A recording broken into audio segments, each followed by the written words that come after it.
Students, आज आपके exam की शुभकामनाओं के साथ तिवारी सर इंपॉर्टेंट क्वेश्चंस लेकर के दोबारा से हाजिर हैं। मैक्रो इकोनॉमिक्स का जो मनी एंड बैंकिंग की यूनिट है, पिछली वीडियो में मैंने आपको 3 क्वेश्चंस समझा दिए थे और आज की वीडियो में आप जो है अगले 3 क्वेश्चंस पढ़ेंगे, जिसमें उन 3 क्वेश्चन में से पहला क्वेश्चन है व्यापारिक बैंकों के द्वारा साख का सृजन कैसे होता है और इसे आप एक संख्यात्मक उदाहरण की सहायता से स्पष्ट कीजिए। आप जानते हो साख सृजन को क्रेडिट क्रिएशन भी कहते हैं। क्रेडिट क्रिएशन का मतलब यह होता है कि अपनी जमाओं से अधिक जमाएं, अपनी जमाओं से अधिक पैसा अर्जित करना, अधिक पैसा कमाना, यही साख का सृजन है। सृजन मीन्स होता है, सृजन का मतलब क्या होता है? पैदा करना, अर्जित करना, इसी को हम साख का सृजन कहते हैं। क्या मतलब हुआ कि व्यापारिक बैंक जब अपनी जमाओं से अधिक जमाएं कमा ले तो वही साख का सृजन है। एक बात आपको याद रखनी है, ये साख का जो सृजन होता है वो विदाउट सोइंग, बिना बोए बट हार्वेस्टिंग आपको काटना है।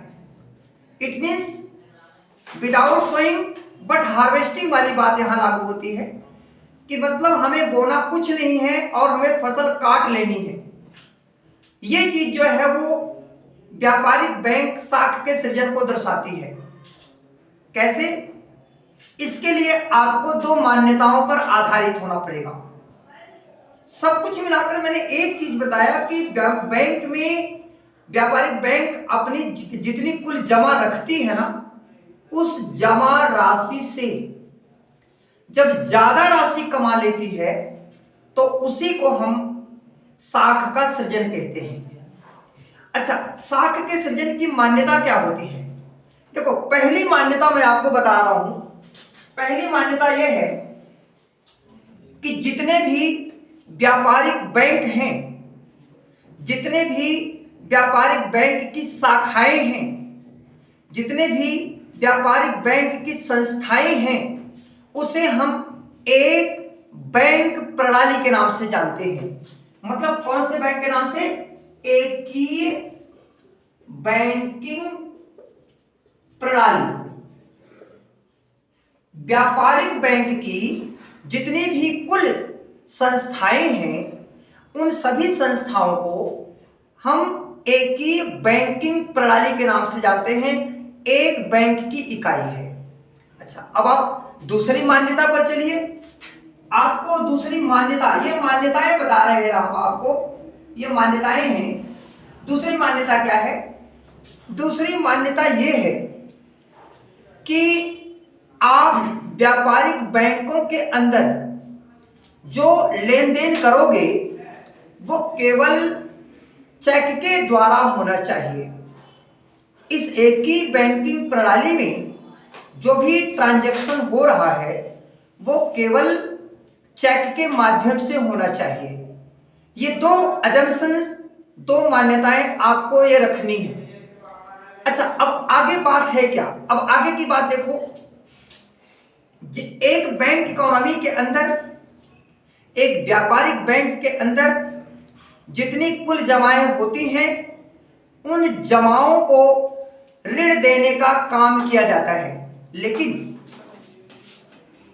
ऋण देने का हम काम करते हैं, लेकिन एक बात को ध्यान में रखते हुए कि व्यापारिक बैंक के पास जितनी कुल जमाएं होती हैं वो अपनी उस संपूर्ण जमा को लोन नहीं देती। ये नहीं है कि व्यापारिक बैंक के पास जो जितना आपने पैसा जमा किया उसकी जितना टोटल डिपॉजिट्स है वो सारा का सारा पैसा लोन दे देगी। ये बात बिल्कुल गलत है। इसको कानूनी तौर पर अपनी कुल जमाओं का, व्यापारिक बैंक के पास जो कुल जमाएं हैं उसका कुछ हिस्सा अपने पास, अपने कोष में रखना होता है, अपने फंड में रखना होता है, और कुछ हिस्सा केंद्रीय बैंक के पास जमा करना होता है। अच्छा, कुछ हिस्सा अपने पास रखना है और कुछ हिस्सा केंद्रीय बैंक के पास जमा करना है। तो कुल जमाओं का जितना हिस्सा हम केंद्रीय बैंक के पास जमा करेंगे, सेंट्रल बैंक के पास जमा करेंगे, उसको हम CRR कहेंगे, कैश रिजर्व रेशो कहेंगे। और जो हिस्सा हम अपने पास रखेंगे, मीन्स व्यापारिक बैंक अपने पास फंड में रखेगा, उसको हम SLR कहते हैं, स्टैच्यूटरी लिक्विडिटी रेशो कहते हैं। इट मीन्स कुल जमाओं का कुछ हिस्सा अपने पास और कुछ हिस्सा केंद्रीय बैंक के पास रखना है, जिसको आप LRR कहते हैं। अच्छा, अब आगे बात यह आती है कि ये जो व्यापारिक बैंक है, कॉमर्शियल बैंक है, वाणिज्य बैंक है, एक ही नाम से जाना जाता है इसको, ये जो पैसा अपने पास रखती है तो क्यों रखती है? कारण क्या है कि अपने पास पैसा रखती है? इसका कारण यह है कि जो खाता धारक हैं, जो अकाउंट्स होल्डर हैं, जिन्होंने अपना खाता उस बैंक में खुलवाया है और अपने पैसे को जमा किया है, वो किसी भी समय अपने पैसे को वापस बैंक से मांग सकते हैं। एक बात, वापस मांग सकते हैं, बिल्कुल ठीक है, लेकिन बैंक अपने अनुभव के आधार पर यह बिल्कुल पता लगा लेती है कि कोई भी व्यापारिक बैंक एक साथ पैसे की डिमांड, एक साथ जो जनता है, जो लोग हैं, वो पैसे की डिमांड करने नहीं आएंगे। जो अकाउंट होल्डर हैं वो एक साथ पैसे की डिमांड करने नहीं आएंगे। इसलिए अगर डिमांड भी वो करेंगे तो अपनी जो हमने फंड रखा हुआ है उसका कुछ हिस्सा जो हमने रखा हुआ है उसी में से हम उसकी पूर्ति कर देंगे। और ये भी हमें पता है कि जब हमारे पास नए अकाउंट होल्डर आएंगे, नए अकाउंट्स खोले जाएंगे, तो उनकी भी जमाएं व्यापारिक बैंक के पास रहेंगी। भाई वो भी तो पैसा बैंक में जमा रहेगा और वहां से उठाएंगे और हम अपने पुराने जो अकाउंट होल्डर हैं, जिन्होंने पैसा मांग रहा है, जो पैसे मांग रहे हैं, वहां से उठाएंगे और उनके पैसे की पूर्ति कर देंगे, उनको पैसा हम दे देंगे। तो इस तरह से बैंक जो है वो अपने साख का सृजन करती रहती है। अच्छा, अब इसको मैं एक एग्जांपल से समझा देता हूं। मान लो एक व्यापारिक बैंक की कुल जमाएं 1000 रुपए है। रुपए लेके चलता हूं, देखो ये 1000 रुपए, ये हमारे स्टेप हैं और ये हमारी जमाएं हैं और ये हमारा CRR है, जिसको अब पहले इसको ऋण दे दो, इसके बाद ये आपका CRR है। LRR कर दो, CRR की जगह क्योंकि स्पेशल हो जाएगा ना, इसलिए LRR कर दो। तो ये स्टेप्स है, ये जमाएं हैं, ये ऋण है, ये LRR है। आपने कुल कितना पैसा जमा किया? 1000 व्यापारिक बैंक में, और हमने ये माना कि LRR जो है वो 20% है। मतलब ये है कि CRR और SLR दोनों मिला करके 20% जो है वो रखना है। तो 1000 का 20% कितना निकल जाएगा? 800 रुपए। 800 रुपए तो आपको लोन दे देने हैं और 20 बचा कितना? 200 रुपए ये LRR के रूप में हमारे पास आ गए, व्यापारिक बैंक के पास जमा हुए। अच्छा, अब लेन देन भी हम चेक के माध्यम से करेंगे। अब जो है कोई दूसरी संस्था, दूसरी व्यक्ति आकर के लोन की डिमांड करता है अब वो जो पैसे की मांग करेगा तो बैंक जो है वो 800 रुपए के हिसाब से ही आगे लोन देगी, 800 रुपए के हिसाब से, क्योंकि 200 रुपए तो उसके पास रिजर्व फंड हो गया। अब 800 रुपए के हिसाब से लोन देगी, लेकिन उस व्यक्ति से ये कहेगी कि क्या आपका अकाउंट हमारे इस बैंक में खुला है? कहेंगे हाँ खुला हुआ है। तो 800 का जब अकाउंट खुला हुआ है तो अब आप क्या करेंगे, 800 अपने अकाउंट में डालेंगे। मींस चेक जो है बैंक जो है दूसरा व्यक्ति क्या करेगा कि 800 रुपए का चेक बनाकर देगा, तो व्यापारिक बैंक में जाकर के 800 रुपए जमा हो जाएंगे। और जब 800 रुपए जमा हो जाएंगे ना तो उसका 20%, देखिए ये 800 रुपए जमा हो गए तो इसका 20% कितना होता है, 8 दूनी 16, एक इट मींस 160 रुपए, और बाकी कितने पास हमारे पास बच गए 640 रुपए, ये लोन देगा बस खाली इसको। और इस तरह से ये स्टेप जो है हमारा जो है लगातार आगे की तरफ चलता रहेगा। ये पहला स्टेप, सेकंड एंड आगे इस तरह से ये प्रोसेस चलता रहेगा कि जब तक हमारी ये जमाएं जो है जीरो पर नहीं पहुंच जाती है। अब आप ये देखिए कैसे, अब व्यापारिक बैंक ने शाखा का कुल कितना सृजन किया, ये आप देख लीजिए। व्यापारिक बैंक ने शाखा का जो सृजन किया हुआ है वो इतना किया हुआ है, देखो शाख का सृजन बराबर होता है प्रारंभिक जमा गुणा 1/LRR।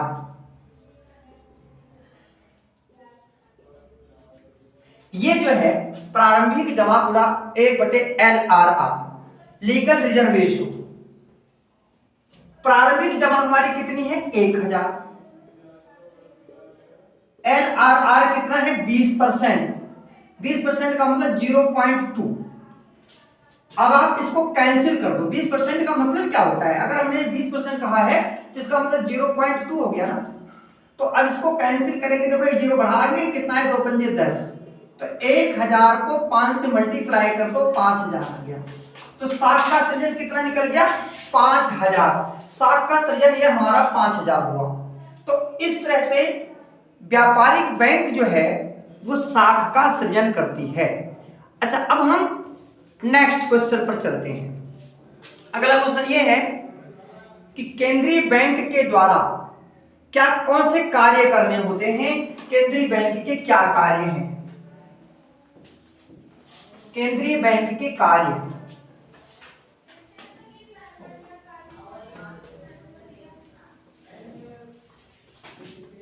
केंद्रीय बैंक के कार्यों में पहला कार्य हमारा यह होता है केंद्रीय बैंक के कार्य।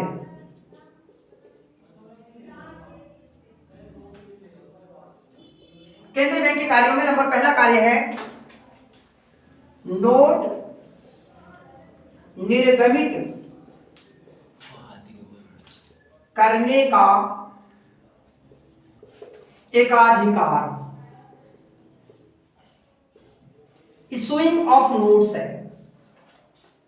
पहला कार्य इसका यह है केंद्रीय बैंक का कि वैधानिक, जिसको आप स्टैच्यूटरी लिक्विडिटी कहते हैं, एक वैधानिक तरलता के अनुसार एक लीगल तरीके से नोट को इशू करने का जो काम है वो केंद्रीय बैंक को दिया गया है।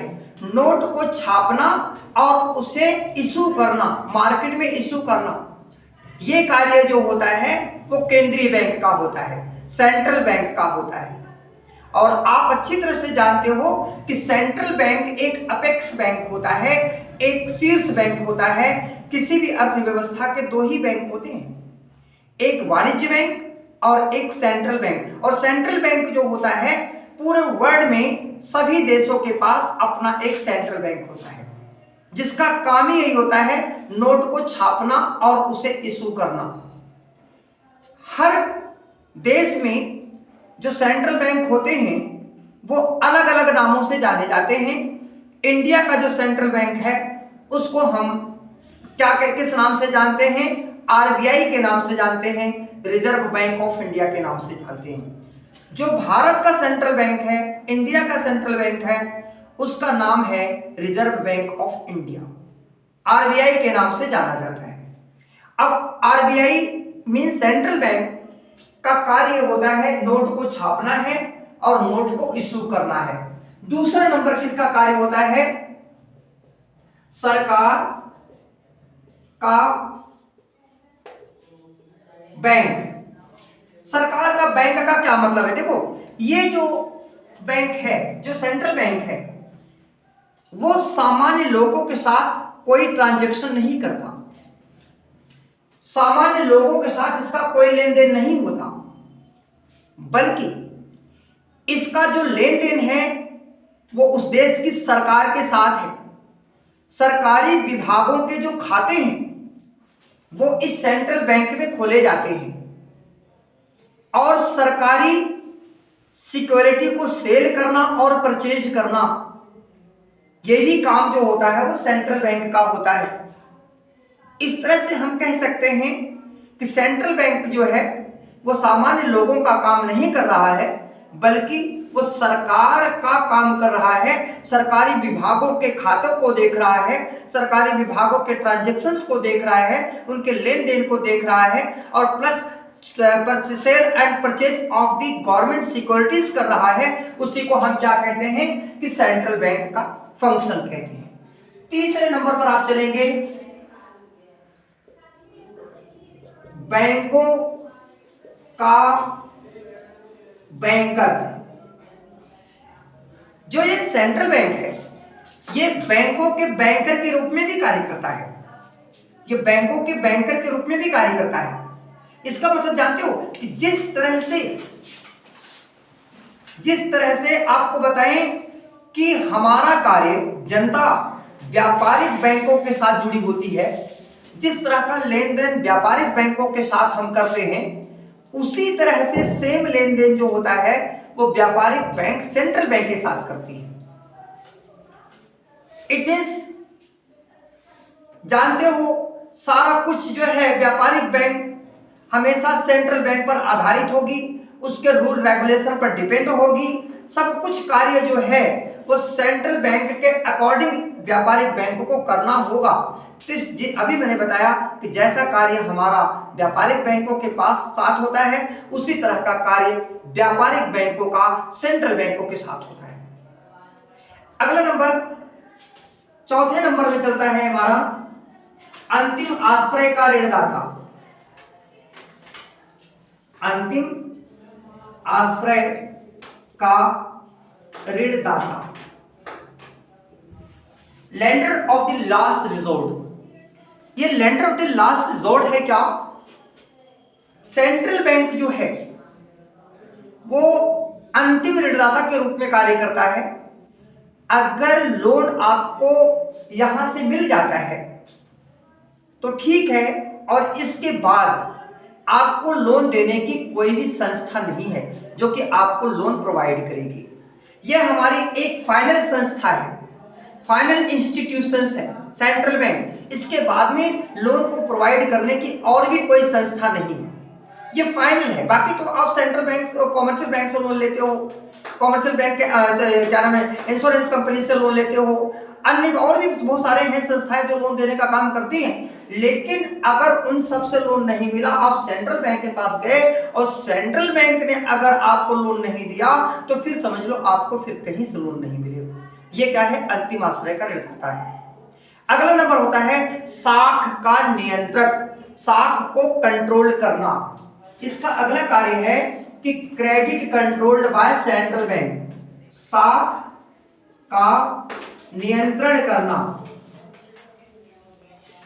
साख को कंट्रोल करने के लिए जो सेंट्रल बैंक है वो इस तरह से कार्य करती है। देखो, मात्रात्मक उपाय, दो उपाय अपनाती है, मात्रात्मक उपाय और दूसरा होता है गुणात्मक उपाय। ये दो होते हैं, quantitative and qualitative, quantitative and qualitative. इस क्वांटिटेटिव में क्या क्या आता है? नंबर एक, बैंक दर, दूसरा आता है रेपो रेट, तीसरा इसका आता है OMO, ओपन मार्केट ऑपरेशन, चौथा आता है CRR और पांचवा आता है SLR। ये हमारे मात्रात्मक उपायों में आते हैं। और गुणात्मक उपायों में क्या आता है? नंबर 1 है सीमांत आवश्यकताएं, मार्जिन रिक्वायरमेंट्स, सीमांत आवश्यकताएं। और दूसरा नंबर इसका आता है साख, मीन्स क्या बोलते हो उसका कोटा निर्धारित करना, साख की राशनी, साख की राशनी। और अगला नंबर आता है प्रत्यक्ष कार्यवाही। ये हमारे सेंट्रल बैंक के गुणात्मक उपाय हैं। यही दो उपाय होते हैं जिसके द्वारा सेंट्रल बैंक जो होती है वो साख को कंट्रोल करती है। अब अगली वीडियो में इस पर एक क्वेश्चन बन करके आएगा जो मैं आपको डिटेल में समझाऊंगा। एक क्वेश्चन बनता है कि सेंट्रल बैंक के द्वारा साख को कैसे कंट्रोल किया जाता है, इस पर क्वेश्चन बनेगा। और ये लास्ट क्वेश्चन हमारा इंपॉर्टेंट क्वेश्चन होगा। इसके साथ इस यूनिट के जो इंपॉर्टेंट क्वेश्चंस होते हैं वो हमारे खत्म हो जाते हैं और यही क्वेश्चंस पेपर में आते रहते हैं। देखिए ये पूरा क्वेश्चन कभी भी नहीं बन करके आएगा। आपको 2 या 3 हेडिंग दे दी जाएंगी और 2 या 3 हेडिंग को एक्सप्लेन करना होता है। 2-2 नंबर की हेडिंग होती हैं या एक नंबर में छोटे छोटे डेफिनेशन देना होता है। इस टाइप के क्वेश्चंस पेपर में जरूर आते हैं और मैं बिल्कुल उम्मीद करता हूं कि आपको जो मैंने क्वेश्चन समझाए हैं वो अच्छी तरह समझ में आ गए होंगे। और आगे जो कल की वीडियो में हम आपसे मिलेंगे कि केंद्रीय बैंक के साथ, केंद्रीय बैंक जो है वो साख को कैसे कंट्रोल करती है। और जो नेक्स्ट यूनिट है सबसे हार्ड यूनिट जिसको आप बोलते हैं आय और रोजगार का निर्धारण, इनकम एंड एम्प्लॉयमेंट वाले जो यूनिट है जिसको आप बहुत हार्ड यूनिट बोलते हैं, कल की वीडियो में ये क्वेश्चंस भी मैं आपको बताऊंगा। ज्यादातर इसके न्यूमेरिकल पार्ट्स होते हैं, काफी हार्ड होता है, इसलिए आप इस पर बने रहिएगा। और आगे मेरे इस चैनल को सब्सक्राइब जरूर कीजिए, आगे तक आप फैलाते रहो और वीडियो को लाइक करो, वीडियो को शेयर करो। आगे पेपर की शुभकामनाओं के साथ तिवारी सर का बाय बाय।